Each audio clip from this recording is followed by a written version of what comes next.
Ce ne sont pas les espèces les plus fortes et les plus intelligentes qui survivent, mais celles qui s'adaptent au changement.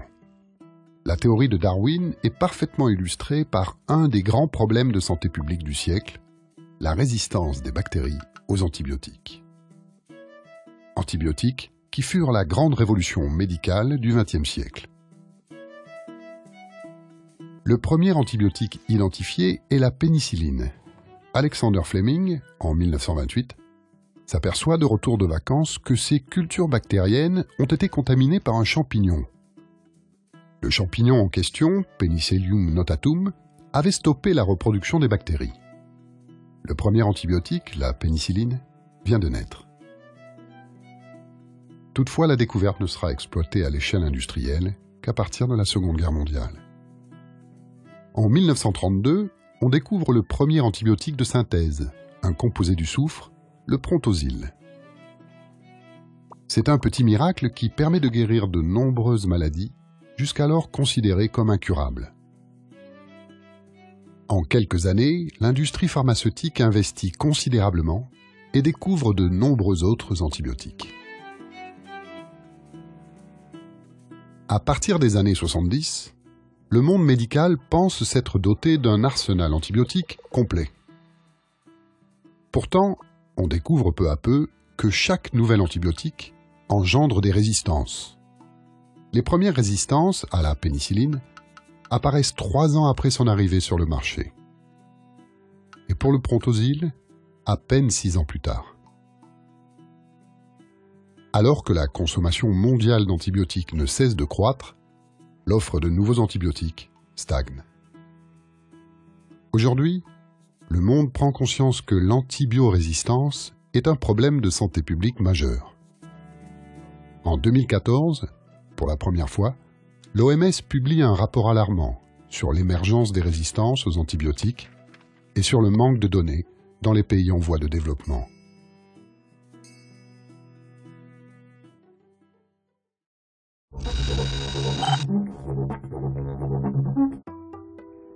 L'antibiorésistance est l'un des problèmes majeurs de santé publique du XXIe siècle. Selon l'OMS, nous sommes sur le point de vivre une ère post-antibiotique dans laquelle une petite blessure et des infections courantes pourraient être mortelles. L'antibiorésistance provoque déjà 700 000 morts chaque année et le nombre des victimes pourrait atteindre les 10 millions en 2050, si rien n'est fait. Aux États-Unis, le staphylocoque doré, champion des bactéries résistantes, tue chaque année plus que le sida. La résistance aux antibiotiques n'a pas de frontières. Une personne infectée par une bactérie résistante peut transmettre à son entourage la bactérie et donc le gène de la résistance.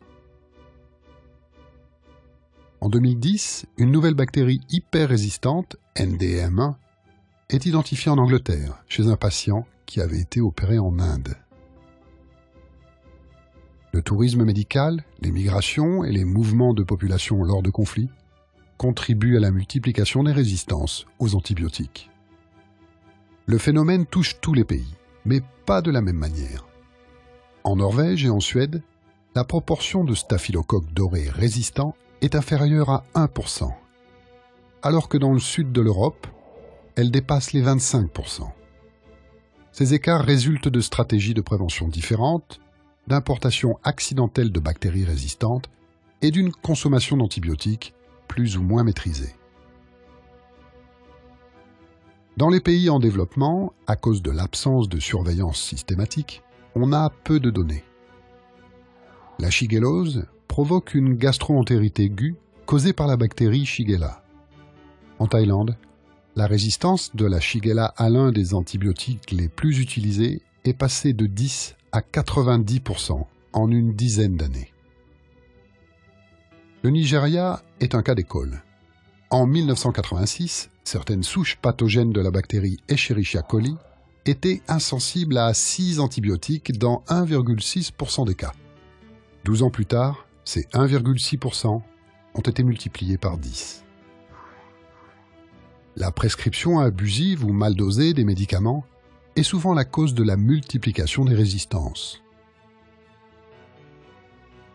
Au Nigeria toujours, en 2002, plus de 95% des malades hospitalisés étaient systématiquement mis sous 2 ou 3 antibiotiques, alors que seulement 5% d'entre eux avaient été testés pour recevoir l'antibiotique adéquat.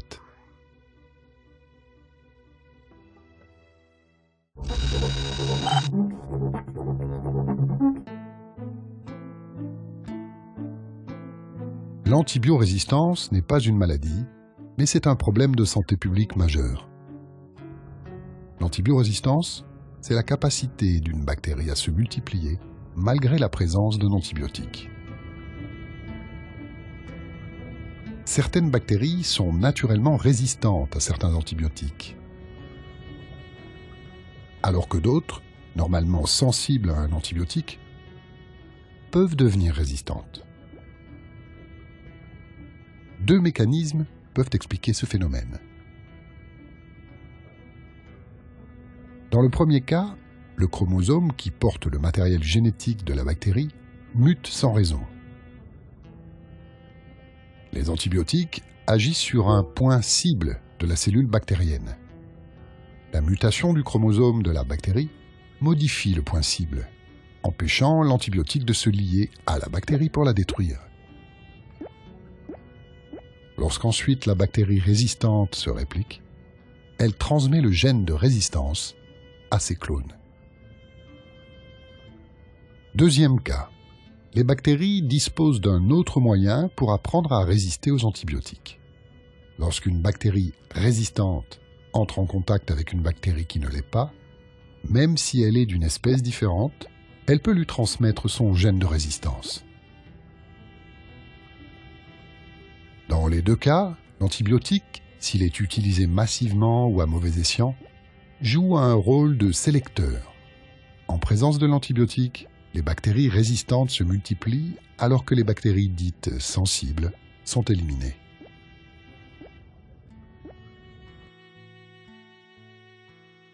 Une personne infectée par une bactérie résistante peut transmettre la bactérie et donc le gène de la résistance à son entourage. À cause des risques d'infection lors des opérations chirurgicales et de la faible immunité des malades, le milieu hospitalier est un lieu à risque. La bactérie résistante, Staphylocoque doré, la terreur des hôpitaux, est capable de mettre en échec bien des traitements. Un malade risque une infection généralisée du sang et la mort. L'utilisation massive des antibiotiques dans l'élevage a sa part de responsabilité. Présentes dans la viande, les bactéries résistantes se transmettent à l'homme. L'avoparcine, un antibiotique utilisé comme stimulateur de croissance chez l'animal, a contribué au développement à travers le monde de la résistance à la vancomycine, son équivalent pour l'homme, et surtout l'un des derniers antibiotiques vraiment efficaces contre le staphylocoque doré.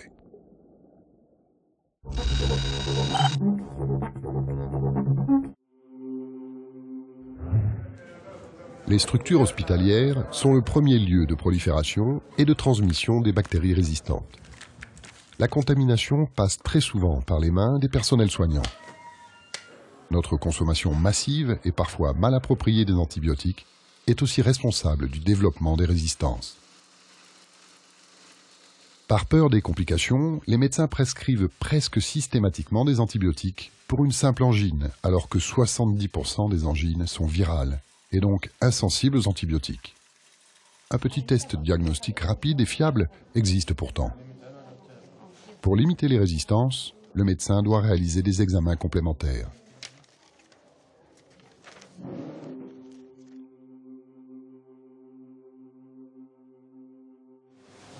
Grâce à l'antibiogramme, on isole la bactérie responsable de l'infection de son patient. La bactérie est mise en culture, puis couverte de pastilles imbibées d'antibiotiques. Si sa croissance a été interrompue, l'antibiotique est efficace. Le médecin saura ainsi quel antibiotique utiliser pour traiter son patient.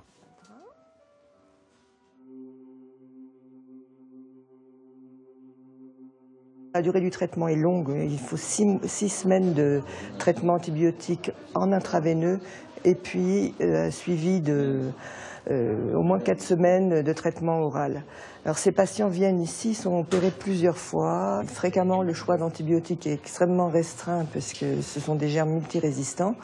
Et on va devoir utiliser les antibiotiques de dernier recours que l'on utilise pour ces germes spécifiquement. Le germe empêche l'os de se consolider, et si l'antibiotique de dernier recours est inefficace, la solution ultime est l'amputation.